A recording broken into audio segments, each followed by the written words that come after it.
was to go out and stop nuclear testing off the island of Antigua in Alaska. During that time, the U.S. military was doing above-ground nuclear testing, and they wanted to go out and stop those tests from happening. Their mission was to sail out with their little sailboat located in the middle of the test site to prevent the they didn't get far enough, didn't get all the way out there. Coast Guard stopped them, bad weather, and so forth. But their mission inspired people. That's what got Greenpeace started, and what got people going here today. And ships have become thus a very important part of our culture here at Greenpeace and the work that we do.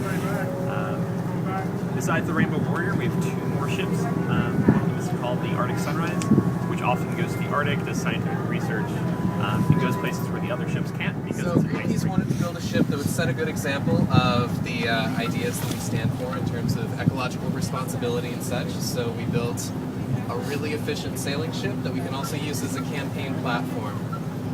We have these A-frame masts on here for a few reasons. Stability, and just moving a ship this size under sail takes an incredible amount of force, but it also allows us to do some things a lot of other sailing ships can't do, like land helicopters and efficiently launch small boats, which is sort of a core part of Greenpeace's tactics, at least at sea, which is one part of what Greenpeace does. Let's see. Crew? Okay, yeah. So this ship is part of the International Greenpeace. We go all around the world to support different national Greenpeace organizations like Greenpeace US, Greenpeace Amazon, so on and so forth.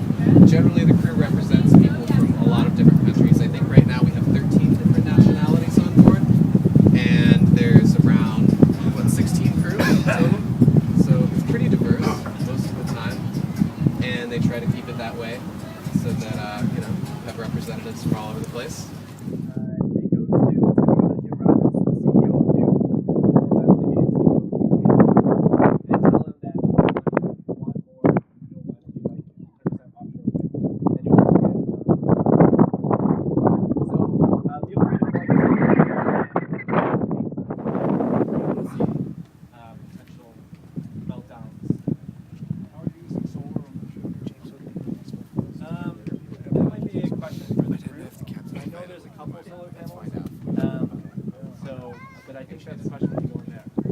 So I don't sail with the ship, so I'm not 100% expert on the ship. Are there plans to do a solar wind farm offshore? Yes, but I would say the heart of this bridge is here, because this is, it was built as a sailing vessel, so we keep monitoring the true wind and the relative winds, the direction and speed at all times. So if we can sail, if we can set sails, or we need to strike sails because it's too much. We do need around 10 knots of relative wind to be able to sail, but when we do sail, it sails beautifully. We can do up to 15 knots only on sail. We try to sail as much as possible, but we do have a backup. We do have 2 backups actually. We have an E-drive, which is an electric motor that makes the propeller go round, but it takes its energy from the generator. So it's a lot more fuel efficient than to have to use the generator that we already have on for the electricity, than to have a big engine just for the propeller. So our fuel consumption during the transits is something compared to a truck, using how much diesel fuel we use. So we have about 16, 17 crew on board. And of that, we have about 13 different nationalities. It's really nice mixture of everybody. You get to hear all the stories from all around the world, which really. So, would you have any questions? I have an idea. I used to truck, so. Oh, okay. Yeah. So I'm entering it. It's small.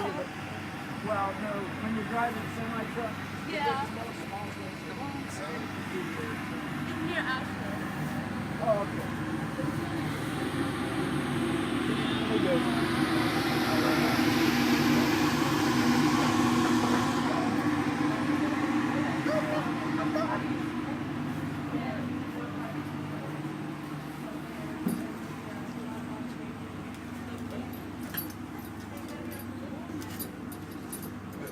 Thank you.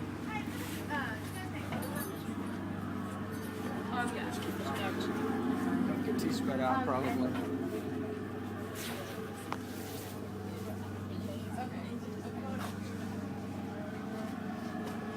You must have a lot of memory. Oh, yeah, pretty good, bet. Oh, yeah, it'll take. 8 gig?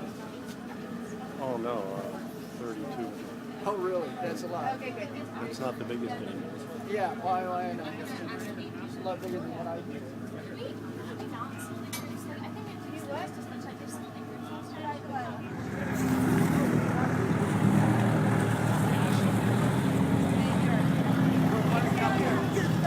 Bay Area, San Jose. Oh, okay.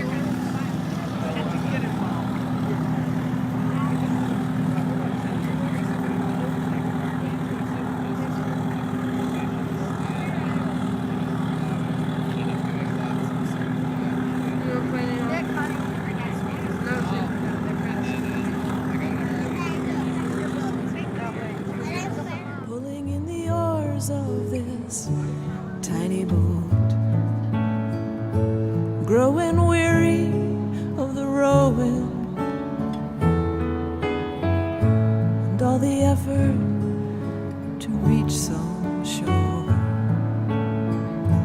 when it's not sure where I'm going. Rising with the tide,